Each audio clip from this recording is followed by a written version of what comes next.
Hello everyone, welcome to स्वरूप classes YouTube channel. आज हम लोग स्टार्ट करेंगे dissociation constant of a weak base के साथ। लास्ट लेक्चर में हम लोग वीक एसिड को कवर कर चुके हैं। चलिए स्टार्ट करते हैं।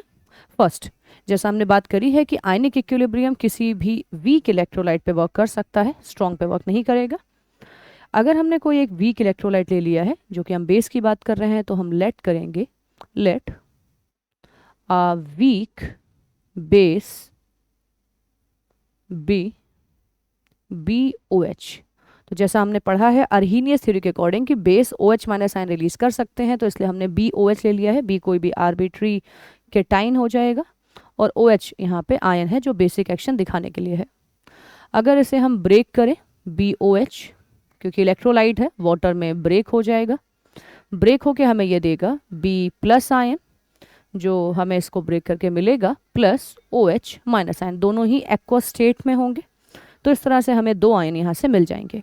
और जैसा हमें पता है कि किसी भी इक्विलिब्रियम के लिए हम एक कांस्टेंट लिख सकते हैं, जो होता है concentration of product upon reactant. तो प्रोडक्ट और रिएक्टेंट के कंसंट्रेशन को लिख के हम इसका K लिख सकते हैं। तो यहाँ पे अभी मैं वाटर भी लिख रही हूँ, लेकिन वाटर एक लिक्विड है, इसका कंसंट्रेशन कांस्टेंट होगा, तो इसको हम यहाँ पे मल्टीप्लाई कर देते हैं और नए वेरिएबल को लिखते हैं KB is equal to B+ OH minus divided by BOH। तो ये हमारे पास वैल्यू है जो KB की है। KB का मतलब है dissociation constant for a base. तो बेस के लिए जो हमारे पास डिसोसिएशन कांस्टेंट होगा वो हम इससे बता सकते हैं। तो ये फॉर्मूला है। तो नेक्स्ट देखते हैं। इस डिसोसिएशन कांस्टेंट की मदद से हम जान सकते हैं कि एसिड की स्ट्रेंथ कैसी है। तो चलिए देखते हैं कि एसिड की स्ट्रेंथ हम इससे कैसे पता कर सकते हैं। तो फर्स्ट, एसिड या बेस जो भी होगा वो K की उससे डेफिनेटली पता चल सकता है। तो स्ट्रेंथ ऑफ अ बेस, जैसा लास्ट लेक्चर में हमने देखा था एसिड के लिए, हमने बात करी थी कि Ka की वैल्यू और strength of a acid directly proportional है। तो सेम यहाँ पे बात करते हैं। देखिए, अगर मान लीजिए जो बेस है हमारे पास वो स्ट्रॉन्ग है, स्ट्रॉन्ग बेस का मतलब है OH माइनस आयन वो ज़्यादा से ज़्यादा रिलीज कर रहा होगा। अगर ये ज़्यादा है तो हम पीछे जो इक्वेशन लिखी है उससे देख के बता सकते हैं कि KB की वैल्यू भी ज़्यादा होगी, क्योंकि न्यूमरेटर की वैल्यू काफ़ी ज़्यादा जा रही है यहाँ पे, जिसके चलते हम कह सकते हैं कि स्ट्रॉन्ग बेस में KB ज़्यादा होगा। और इसी तरह से अगर वीक होगा तो OH कम होगा और KB की वैल्यू कम हो जाएगी। तो यहाँ से हमें एक प्रोपोर्शनैलिटी मिलती है कि जो स्ट्रेंथ है ऑफ अ बेस या वीक बेस डायरेक्टली प्रोपोर्शनल है KB के। जितना एसिड या बेस, अभी बेस है तो बेस के लिए, जितना एसिड या बेस हमारा स्ट्रॉन्ग होगा उतना ही ज़्यादा KB वैल्यू मिल जाएगी। दैट मीन्स KB से हम स्ट्रेंथ पता कर सकते हैं कि एसिड अच्छा है कि एसिड बुरा है, बेस अच्छा है कि बेस बुरा है। ओके, देन हम लोग ने एक चीज़ और हम यहाँ पे डिफाइन करते हैं। तो जो अदर थिंग है वो अदर थिंग है PKB। PKB जैसा pH हमने डिफाइन करा है, जिस तरह से pKa हमने डिफाइन करा है, उसी तरह से PKB को भी डिफाइन करा जाता है।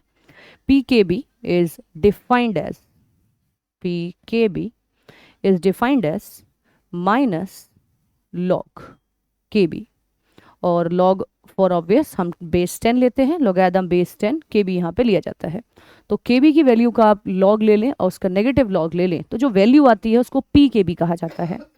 प्रोपोर्शनैलिटी इसमें क्या रहती है, तो प्रोपोर्शनैलिटी को मैं लिख देती हूँ। प्रोपोर्शनैलिटी सेम ही रहेगी जो लास्ट में रही थी, बट एक बार दोबारा कंक्लूड कर लेते हैं कि क्या रहेगा। जैसा हमने कहा था, KB अगर इंक्रीज करेगा तो log KB भी इंक्रीज करेगा। तो दोनों साथ में ही इंक्रीज करते हैं, क्योंकि ये एक इंक्रीजिंग फंक्शन है, ये मैथमेटिकल बात हुई। अगर यहाँ पे हम नेगेटिव लगा दें तो वहीं पे ये वैल्यू जो होगी वो घटती जाएगी, तो वैल्यू डिक्रीज होगी अगर आप नेगेटिव ले लेंगे। देन नेगेटिव लेने के बाद वैल्यू घट गई है, इसका मतलब जब KB बढ़ेगा तो जो ये हमने पता करा है ये है PKB, वो घटेगा। दैट मीन्स जो प्रोपोर्शनैलिटी हमें मिल रही है दैट इज इनवर्सली। तो PKB और KB इनवर्सली है।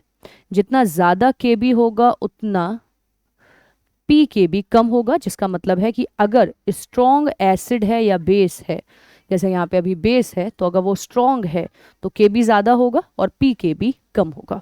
तो ये स्ट्रेंथ के इनवर्सली प्रोपोर्शनल कहा जाएगा।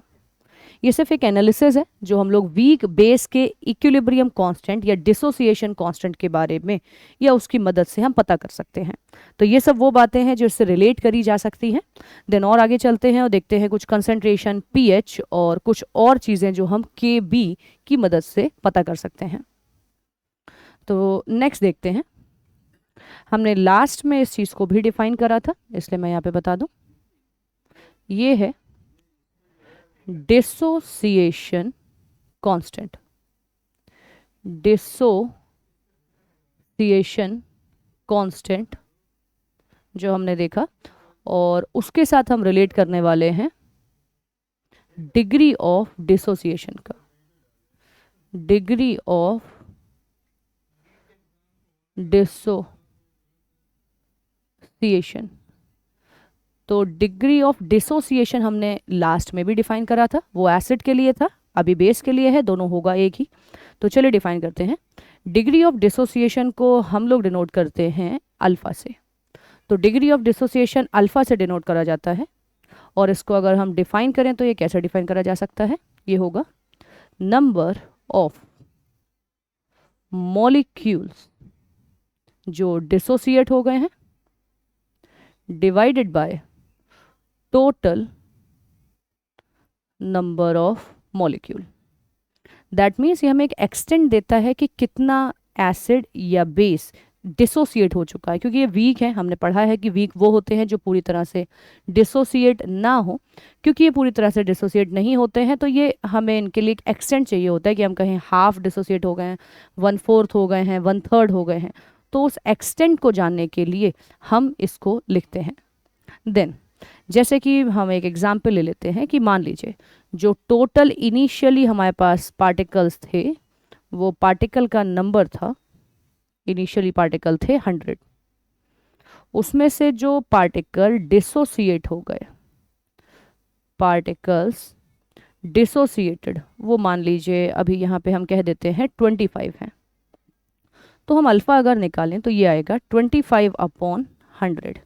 दैट मीन्स जो हमें फ्रैक्शन मिला वो है 1/4। इसका मतलब है टोटल में से 1/4 खत्म हो चुका है, फिनिश हो गया है, वो डिसोसिएट हो गया है। 3/4 अभी बचा होगा। तो अगर हमें यहाँ से पता करना हो कि नंबर ऑफ पार्टिकल्स लेफ्ट, बचे कितने हैं, तो नंबर ऑफ पार्टिकल लेफ्ट को हम 1/4 नहीं कह सकते, हम सीधे 3/4 नहीं कह सकते, वो 3/4 होगा टोटल का। तो जो पार्टिकल यहाँ अभी बचे हुए हैं वो टोटल में से हम लोग डिसोसिएटेड को माइनस कर सकते हैं। तो टोटल है 100 माइनस, हमें अल्फा की मदद से चाहिए, तो हम इसे कहेंगे कि 1/4 ऑफ अल्फा। 1/4 जो अल्फा है इसको मल्टीप्लाई कर देंगे टोटल में से। तो 100 में से जितने भी यहाँ पे हम लोग ऑलरेडी डिसोसिएट कर चुके हैं जो है 25। यहाँ पे हमें ये पता है, हमेशा ऐसा पता नहीं होगा, तो ये तरीका है जिसकी मदद से हम पता कर सकते हैं कितने पार्टिकल अभी रह गए हैं, जो होगा C माइनस C अल्फा। तो इसको हम ऐसे पता कर सकते हैं, C माइनस C अल्फा। तो चलिए इसे अप्लाई करते हैं। हमने वीक बेस माना हुआ है BOH, जिसको हम एक्वस मान लेते हैं। ये अगर ब्रेक करेगा तो देगा B+ आयन और ये देगा OH- आयन। इसकी KB वैल्यू भी हम लोग पुट करेंगे। जब तक मान लेते हैं ये C कंसंट्रेशन था, स्टार्टिंग में ये 0 था, C में से खर्च हो गया है C अल्फा, तो ये C अल्फा बनेगा और ये C अल्फा। अगर इस बात में कोई डाउट हो तो मैं आपको बता दूं, ये यहाँ से रिलेट करा जाता है। ये कोएफिशिएंट्स हैं जो बताते हैं कि कितने फ्रैक्शन या कितने मॉलिक्यूल जब ब्रेक होंगे तो कितने मॉलिक्यूल बनेंगे। 1 के लिए 1 है, दैट मीन्स अगर आप 1 BOH को ब्रेक कर रहे हैं तो 1 B+ और 1 OH- बनेगा। यहाँ हमने C अल्फा ब्रेक करा था, तो C अल्फा और C अल्फा हमें ऑब्टेन हुआ है। इन वैल्यूज़ को पुट करते हैं हम लोग KB वैल्यू में। तो KB में अगर हम पुट करें जो होता है B+ concentration then OH- concentration divided by BOH concentration, इसको सॉल्व करें तो C कैंसिल हो जाएगा और रिजल्टिंग में हमें मिलेगा C alpha square 1 minus alpha. तो C alpha square 1 minus alpha ये है जो हमें मिलेगा। तो ये Kb की वैल्यू है जो हमें यहाँ मिल रही है इन टर्म्स ऑफ अल्फा।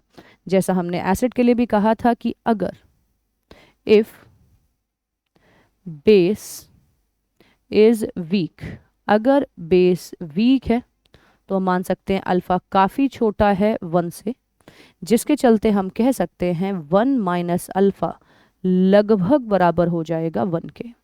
तो 1 माइनस अल्फा लगभग 1 के बराबर होगा, जो हमें यहाँ पे इसकी वैल्यू दे रहा है। देन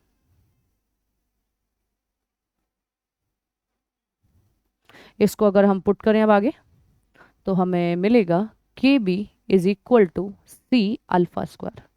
तो ये सेम फॉर्मूला है जो हमें के ए के लिए मिला था, बट वो K a equal to C alpha square था, यहाँ K b equal to C alpha square है।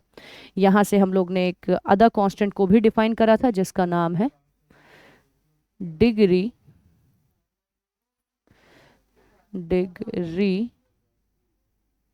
ऑफ डिसोसिएशन, मतलब अल्फा। अगर हम यहाँ से अल्फा की वैल्यू निकालें तो वो हो जाएगा के बी अपॉन सी। तो ये अल्फा की वैल्यू है और ये डायरेक्टली फॉर्मूला हमें याद रखना है, जैसा लास्ट हमने के ए के लिए रखा था।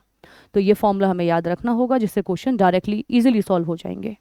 देन अब अगर हम कहें कि हमें कंसंट्रेशन चाहिए, कंसंट्रेशन ऑफ आयंस, तो डिफरेंट आयंस हैं, उनके कंसंट्रेशन हम पता कर सकते हैं। जैसे कि एक आयन हमें दिख रहा है बी प्लस, तो अगर हम बी प्लस को देखें यहाँ पे, तो जो बी प्लस की वैल्यू है यहाँ वो हमें दिख रही है सी अल्फा। तो चलिए लिखते हैं सी अल्फा, और अल्फा की वैल्यू हमने ऊपर पता करी है जो है के बी अपॉन सी। रूट के अंदर सी जाएगा मान लीजिए, तो ये स्क्वायर हो जाएगा अपॉन सी, जिससे सी और सी कैंसिल हो जाएगा। हमें वैल्यू मिलेगी under root K B C, और ये वैल्यू है concentration of B plus ion की। Then concentration of O H minus ion हम यहाँ से देखेंगे, वो भी सी अल्फा है। तो चलिए आगे लिखते हैं। तो concentration of O H minus ion is equal to C alpha, और ये अगेन बराबर हो जाएगा under root K B C, या के बी मल्टीप्लाइड बाय सी, जिसमें अगर हम कहें तो बी प्लस भी यही था। और ये दोनों ही फॉर्मूले याद रखिएगा, क्योंकि कभी एक इजीली अप्लाई हो सकता है तो कभी अदर। अगर अल्फा दिया गया है तो पहला वाला फॉर्म ज़्यादा बेटर है, और अगर सी और के बी दिया गया है तो दूसरा वाला फॉर्म बेटर है, जिससे हमें ये कंसंट्रेशंस भी पता चल गए हैं। अभी अगर हमें पीएच पता करना हो तो देखते हैं कि पीएच के लिए हम क्या कर सकते हैं। तो फाइंडिंग पीएच, ये कुछ डेरिवेशंस कह दीजिए या कुछ फॉर्मूलेस कह दीजिए जो हम यहाँ पे पता कर रहे हैं। आप चाहें तो इन्हें याद रखें, या चाहें तो डायरेक्ट फॉर्मूले भी याद रख सकते हैं, बट थोड़ा आइडिया होना चाहिए, क्योंकि कभी क्वेश्चंस में कोई वेरिएशंस हो तो वो आपको पता चल सकते हैं। तो पीएच के लिए हमें H प्लस आयन चाहिए, लेकिन हमारे पास जो अभी अवेलेबल है वो है OH माइनस आयन। तो चलिए उसी से काम चलाते हैं। OH माइनस आयन है under root K B into सी। हमें अगर POH पता करना है यहाँ से, तो हमें लेना होगा minus log OH minus ion, जो होगा माइनस लॉग के बी इंटू सी, रूट को मैं लिख देती हूँ 1/2। देन लॉग की कुछ प्रॉपर्टीज़ हैं कि पावर आगे आ सकती है। Log A power B is B log A, तो मैंने पावर को अलग लिख लिया है। और लॉग ए इंटू बी, चलिए पहले ऐसे ही लिख देते हैं, फिर सेकंड प्रॉपर्टी लगाते हैं। अभी हम लगाएंगे लॉग ए इंटू बी, जो होता है लॉग ए प्लस लॉग बी। हाफ का यहाँ पे मल्टीप्लाई है, इसे बना रहने देते हैं, माइनस को अंदर ले जाएंगे। तो माइनस लॉग के बी को हम लिखते हैं पी के बी, अभी हमने पीछे डिफाइन करा, और ये हो जाएगा माइनस लॉग सी। ये फॉर्मूला है जो हमें पी ओ एच के लिए मिला है, पर हम पी ओ एच नहीं चाहते हैं, हमें पी एच चाहिए। तो अगर आप पी एच चाहते हैं तो पी ओ एच से पी एच पता करा जा सकता है। इसके लिए हमने स्टार्टिंग लेक्चर में एक डेरिवेशन भी देखा था, फॉर्मूला भी कंक्लूड करा है। फॉर्मूला है कि pH और POH कैसे कोरिलेट है। तो pH plus POH are related as this, but ये ट्रू है एट 298 केल्विन। इफ़ नीडेड मैं यहाँ पे आई बटन में इसका वीडियो डाल दूंगी, आप चाहे तो देख सकते हैं कि रिलेशन कैसे डिराइव करा गया है वाटर के डिसोसिएशन कांस्टेंट से। तो यहाँ से हमें pH मिल जाएगा 14 माइनस POH। अगर हम इसमें वैल्यू रखें तो हमें pH की वैल्यू मिलेगी 14 माइनस, जो हमें यहाँ पे दिख रहा है जो POH है, हाफ पी के B minus log c.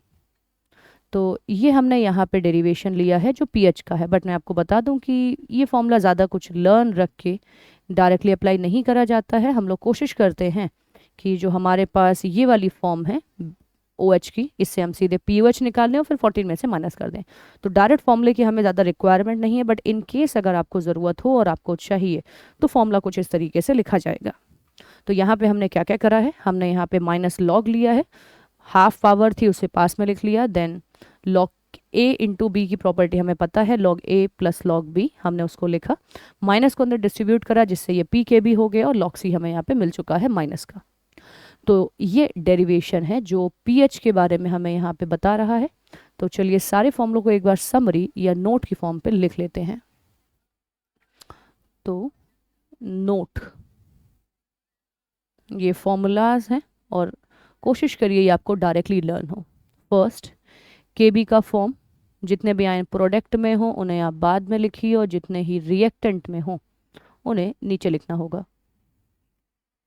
Then second केबी की फॉर्म जो आपको याद रखनी है वो हो जाएगा सी अल्फा स्क्वायर। हम वीक ही मानते हैं जब तक केबी की वैल्यू बहुत बड़ी ना हो, बड़ी मतलब जैसे 10, 15, 20, क्योंकि ज़्यादातर केबी जो है वो 10 टू दी पावर -2, -6 इनमें दिया जाता है, जिसके चलते आपको जब तक ये अलग से बहुत बड़ी वैल्यू या ऐसा ना दिखे कि ये है तो आप उसको निगलेक्ट ही करें, और जब बड़ा हो तभी इसको निगलेक्ट ना करें। तो केबी हो जाएगा सी अल्फा स्क्वायर। तो सी अल्फा स्क्वायर हमारे पास रहेगा। देन अल्फा की वैल्यू हम यहाँ से लिख सकते हैं जो होगा √KB अपॉन सी। तो √KB अपॉन सी जो इसकी वैल्यू हमने लिखी थी, ज़रा अंडर रूट को हम लोग को होल पे लगाना चाहिए अदरवाइज कन्फ्यूजन रहेगा। तो ये होगा √KB अपॉन सी। देन फोर्थ, हमें अगर OH माइनस साइन चाहिए तो हमने कहा था आप सी अल्फा लगा सकते हैं या √KB इंटू सी भी आप यूज़ कर सकते हैं। तो ये 4 फॉर्मूले हैं जिन्हें आप लर्न कर लें और डायरेक्टली क्वेश्चन में अप्लाई करके आंसर आपको मिल जाएगा। नीट के लिए मैं कह सकती हूँ ऐसा, बाकी जेई के लिए मैं कहूँगी कि थोड़ा सा आप इनके जो तरीके हैं कैसे ये आए हैं उन पे एनालिसिस ज़रूर रखें, क्योंकि क्वेश्चन का वेरिएशंस हो सकते हैं मल्टीपल, और उनके लिए आपको थोड़ा सा एनालाइज करना इंपॉर्टेंट है। बाकी ज़्यादातर कुछ भी क्वेश्चंस मेंस में भी होते हैं जिनमें डायरेक्ट फॉर्मूले से आंसर बन जाते हैं। ओके, तो आज हमने देखा डिसोसिएशन कांस्टेंट जो वीक बेस का था, जहाँ पे हमने केबी की वैल्यू पता करी, हमने केबी और स्ट्रेंथ ऑफ बेस को बताया डायरेक्टली है, पीकेबी और स्ट्रेंथ या केबी के लिए हमने कहा इन्वर्सली। देन हमने डिग्री ऑफ डिसोसिएशन की मदद से कुछ फॉर्मूले डेराइव करे हैं जिनसे हम डायरेक्ट क्वेश्चंस अप्लाई कर सकते हैं इन केस वो स्ट्रेट फॉरवर्ड है, और अगर थोड़ा सा भी लॉजिकल बेस वो चाहते हैं तो हम इन फॉर्मूले के प्रूफ करने के तरीके से कुछ चीज़ें कनेक्ट कर सकते हैं। Okay, thank you for watching, next video में मिलते हैं।